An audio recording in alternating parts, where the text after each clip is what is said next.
আচ্ছা, আমি এই বিষয়ে একটু অ্যাড করি।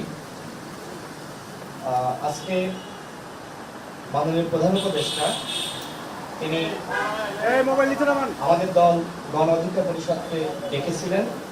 আজকে দুটি বৈঠক অনুষ্ঠিত হয়েছে।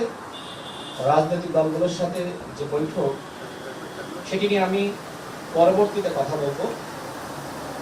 এরপরে নুরুল হক নূর সহ গণ অধিকার পরিষদের নেতাকর্মীদের উপরে যে বর্বর হামলা হয়েছে, সেই হামলার বিষয়ে জানার জন্য এবং সরকারের পক্ষ থেকে কি পদক্ষেপ গ্রহণ করা হচ্ছে সেটি আমাদেরকে অবহিত করার জন্য মাননীয় প্রধান উপদেষ্টা আমাদের সাথে একদমই আলাদাভাবে একটি বৈঠক করেছেন। সেই বৈঠকে আমি রাশেদ খান উপস্থিত ছিলাম, আমার পাশে দলের সিনিয়র যুগ্ম সাধারণ সম্পাদক হাসান আল মামুন ছিলেন এবং আমাদের ডাকসুর সাবেক ভিপি গণ অধিকার পরিষদের সভাপতি নুরুল হক নূরের সহধর্মিণী মারিয়া আক্তার রুনা তিনি উপস্থিত ছিলেন। মাননীয় প্রধান উপদেষ্টা ছাড়াও আরো তিনজন উপদেষ্টা সেখানে উপস্থিত ছিলেন। উপদেষ্টা আসিফ নজরুল স্যার, আদিলুর রহমান শুভ্র এবং পরিবেশ উপদেষ্টা রেজনা আপা। সেখানে খোলামেলা আলোচনা হয়েছে।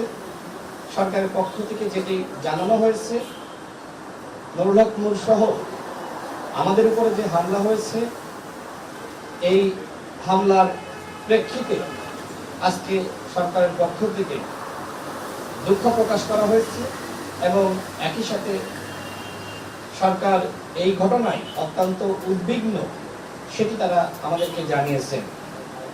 সরকার আরো যেটি আমাদেরকে জানিয়েছেন মাননীয় প্রধান উপদেষ্টা, যেহেতু নুরুল হক নূর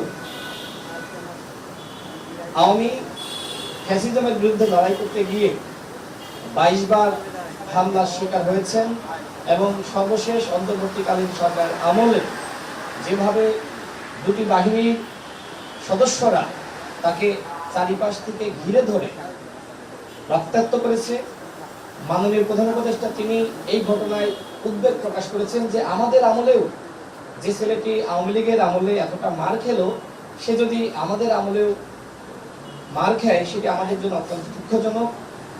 এই জন্য সরকারের পক্ষ থেকে যে তদন্ত কমিটি গঠনের কথা আমাদেরকে জানিয়েছিলেন, আজকে আইনি উপদেষ্টা মাননীয় প্রধান উপদেষ্টার সামনে যেটি বলেছেন, আজকে রাতের মধ্যে সেই বিচার বিভাগীয় তদন্ত কমিটি প্রকাশ করা হবে এবং যেহেতু নুরুল হক নূরের মগজের উপরে যে খুবই নরম হাড় থাকে সেটা ক্ষতিগ্রস্ত হয়েছে।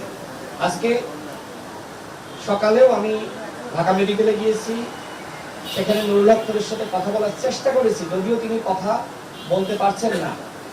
আমি উপস্থিত থাকা অবস্থায় দেখেছি যে নুরুল হক নূরের নাক দিয়ে ব্লিডিং হচ্ছে। তিনি যখন কাশি দিচ্ছেন তখন কাশির সাথে রক্ত বের হচ্ছে এবং তিনি একদমই প্রায় কথা বলতে পারছেন না। খুব কষ্ট করে আমার সাথে কয়েকটি কথা তিনি বলেছেন। তিনি বলেছেন যে ভাই, আমার খুব কষ্ট হচ্ছে। তো আমরা প্রধান উপদেষ্টাকে এই বিষয়গুলো জানিয়েছি এবং যে ঘটনাকে কেন্দ্র করে এই হামলা হয়েছে, যারা এই ঘটনার সাথে জড়িত, সেই বিষয়গুলো আমরা খোলামেলা প্রধান উপদেষ্টাকে জানিয়েছি।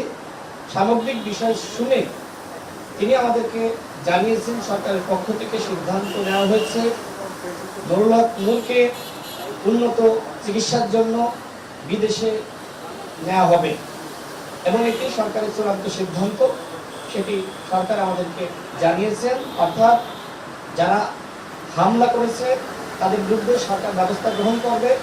নুরুল হক নূরকে উন্নত চিকিৎসার জন্য বিদেশে নিয়ে যাওয়া হবে এবং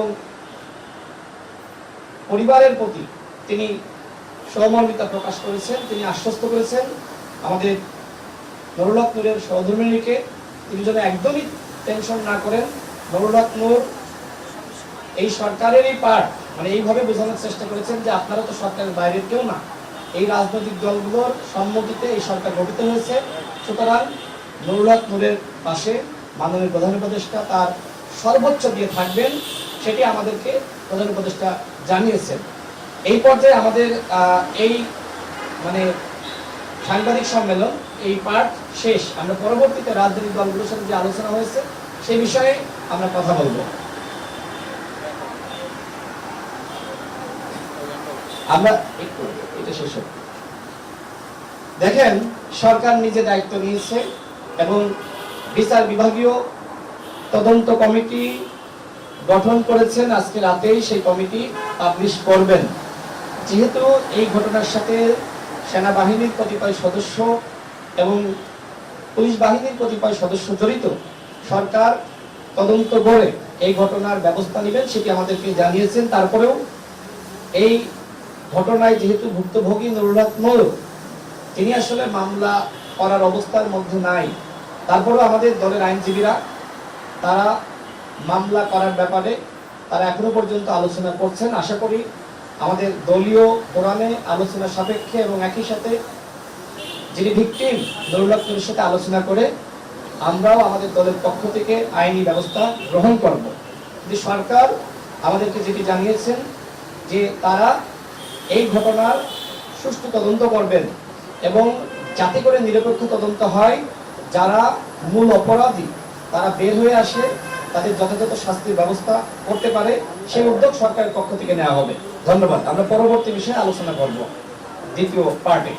থ্যাংক ইউ।